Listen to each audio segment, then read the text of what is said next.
Bonjour, alors dans cette vidéo nous allons corriger notre interro. Ici, on vous demande de donner le périmètre du triangle suivant.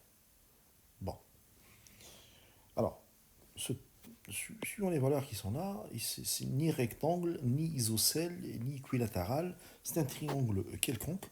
Donc, un périmètre, c'est c'est égal à quoi? C'est la somme des trois côtés. Donc, on aura euh, 7 cinquièmes plus 9 sixièmes plus 37 trentièmes. Alors, j'avais dit que la calculatrice étant interdite, qu'est-ce qui va se passer? Ben, c'est une fraction, la somme de fractions. Vous avez 7 cinquièmes, 9 sixièmes, 37 trentièmes. Je prends, on avait dit que l'addition, elle est associative, c'est-à-dire que je peux prendre 2 par 2. Donc, je vais prendre d'abord cette partie-là, c'est-à-dire que je vais prendre ces deux-là et je les mettre au même dénominateur. Donc là, vous avez 5, là, vous avez 6. Donc le dénominateur commun est 30. Donc ce qui fait que je vais multiplier celui-là par 6 et celle-là par 5.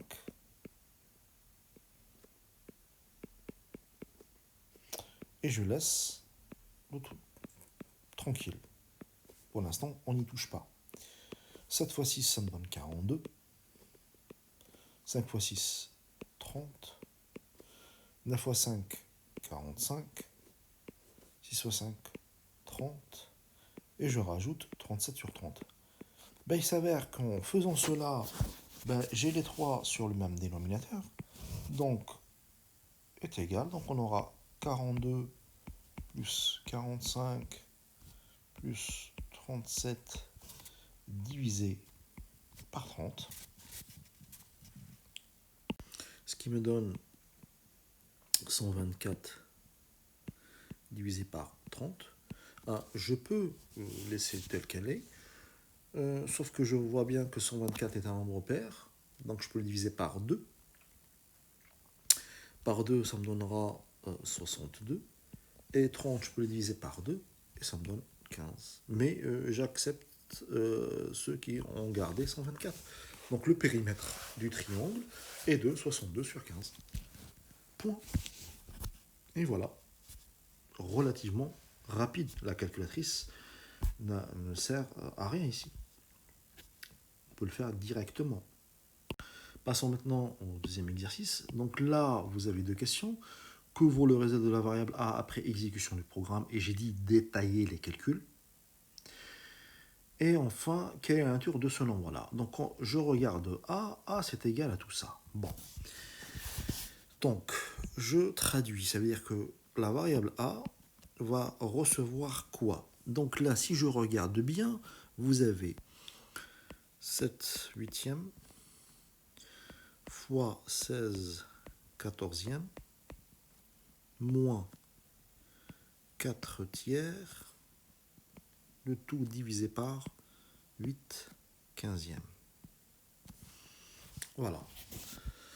Donc, je calcule tout ça. Alors, j'ai cette multiplication, ensuite j'ai cette division-là. Donc, si je continue, donc ça veut dire que là, je vais avoir 7 huitièmes fois 16 quatorzièmes,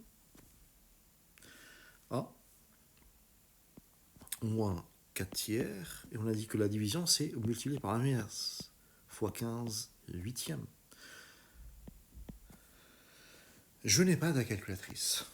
Mais qu'est-ce que je constate? Là, j'ai 16, là, j'ai 8, là, j'ai 14, là, j'ai 7. Ben, je peux avoir 7 fois le 16, c'est 8 fois 2.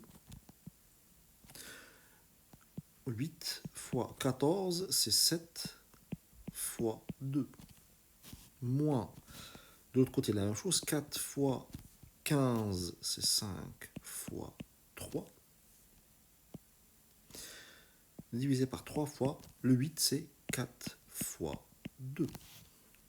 Après, ben, je simplifie. 8, 8, 7, 7, 2, 2. Alors, il va me rester quoi? 1. C'est pas il me reste rien du tout.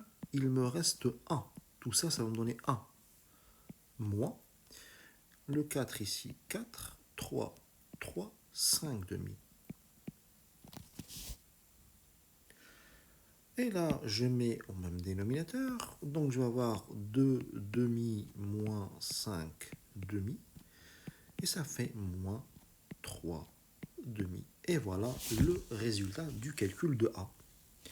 Maintenant, passons à la question 2. Quelle est la nature de ce nombre? Le nombre obtenu, ben, c'est un nombre décimal. Voilà, tout simplement.